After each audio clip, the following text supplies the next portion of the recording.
Oh yes, one of the very first things I did was I couldn't square it up. So with the vise here, as I brought it in on a piece and tightened it up, this one here would tilt backwards, and this one here would go the other way.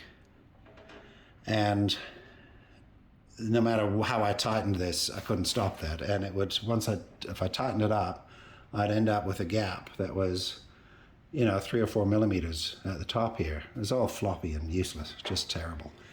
And so on this side here, what I had to do there when you take that off is it runs, let's see if we can see it, it runs on, oops, this thing there, yes, that.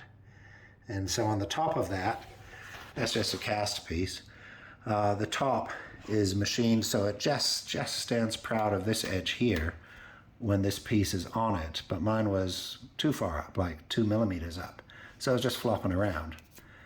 So I took that down to where it's quite tight, and that still didn't resolve the issue. So this one here I took off and found that the casting underneath was incomplete, so there wasn't enough metal in there to go all the way along and then be machined off to give a flat surface all the way across. In fact, the casting, the machined part sort of was over here, but not here.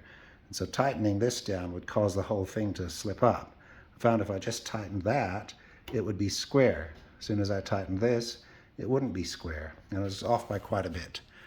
So I made that one of my first big milling jobs and used a fly cutter to square that back up with this. It took me about 6 passes with a steel bit that I made. That was my first steel bit that I made for that as well. And I learned some things, but it worked very nice. And I got it super precise. So that is really precise. I'm very happy with that. And now this all goes together and it's tight. It's real tight and good. It's like a proper vise.